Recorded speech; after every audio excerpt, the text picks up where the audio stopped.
Fanfare Sint Paulus uit Maria Hoop werkt al jaren succesvol samen met Fanfare Wilhelmina uit Vloderop. Onder leiding van dezelfde dirigent blijven ze apart en toch samen. Het ongeveer 10 jaar geleden begon met gewoon samen een keer een concert doen. Dus beide fanfares apart met iedere eigen dirigent. En hebben we samen het werken ingestudeerd. En ja, zo zien we, dat is heel goed bevallen toen. En toen hebben we nog een concert samen gepland. Toen hebben we afgesproken dat we één keer in de maand samen gingen repeteren. Ja, en zo van lieverlee is dat steeds meer geworden. En ja, nu repeteren we dus iedere week samen. En dat doen we de ene week in Maria Hoop en de andere week doen we dan in Vlorp.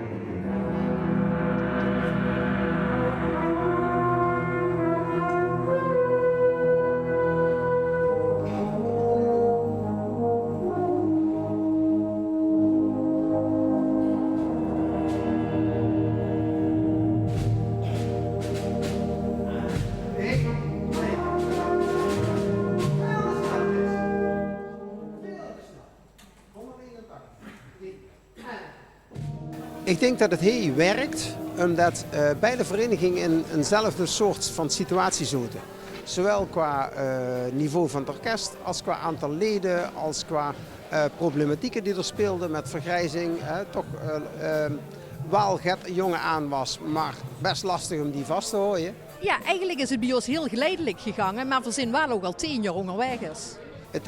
Het voelde voor beide partijen niet als een concessie ergens aan of een overname of dat soort dingen. Het was echt gelijkwaardig. Nou, ik denk dat ze het alleen nimmer kost bolwerken.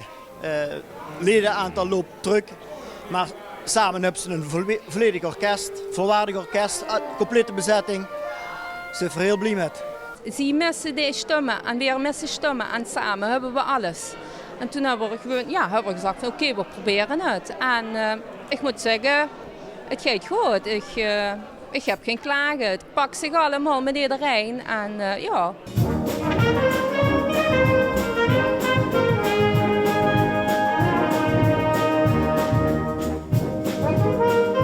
Concerten doen voor dus de naam Paulina. Maar dus zo treden we ook wel zo naar buiten, maar we blijven apart. Sint Paulus en Wilhelmina. Omdat we van 2 aparte gemeentes zijn, is het gewoon heel erg lastig om dat samen te voegen. Een paar jaar lang hebben we met 2 dirigenten gewerkt. Eén dirigent van Maria Hoop, één van Vloderop. En als we samen repetitie hadden, dan gingen die één helft matchspelen in het korps en de andere helft dirigeerden ze.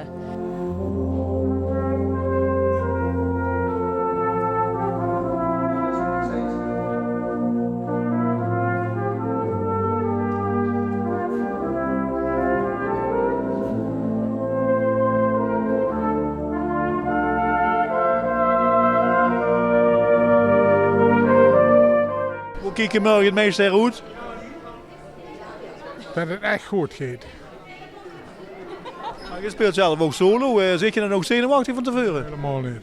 Helemaal niet. Het ging vandaag niet zo goed, maar ik heb straks een flink knoflook gegeten. Dus dan glinst het meer. Hè. Merk je dat het spelen als een knoflook is? Ja, zeker dat. Mooi door.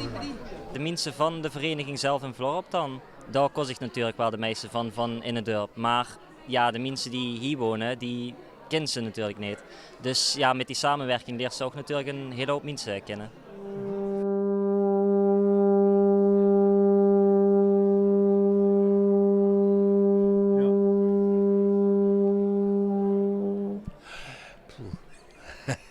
Dat was in ieder geval een heel lange tour. Ja, ik kon nog langer, maar goed, ik vond het zat.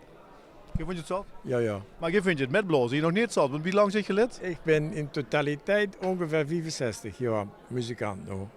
Ik werd als het goed is dit jaar 80. En met 15, 16 jaar ben ik begonnen. Me gaat het erom om de muziek en alles eromheen, dat maakt me niet zoveel uit, eerlijk gezegd. Ik moet zeggen, ik oefen veel te weinig. Dat is... Hoe komt dat door? Ja, eigenlijk geen tijd.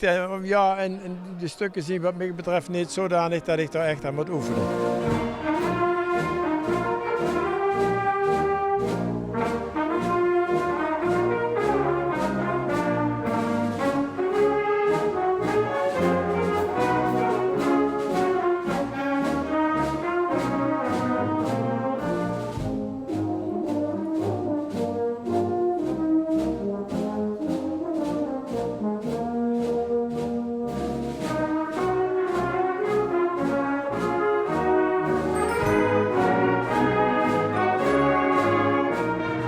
Is dat nu, daar kijk je met toeskomen en nu al een strikskiën? Ja, zeker. Dat is zo. Hè. Sorry, wat is dat? Zo, ik kan er nu ook wel om door, maar ik heb geen kraag op. Dat is voorlopig wel nog 2 namen. Vooral je dat. Daar heb je ook niet meer spien van, hè. Echt de allerlaatste vraag, heel snel. Welk van de 2 verenigingen blijft het langste hangen aan de top? Ik denk Vloerop.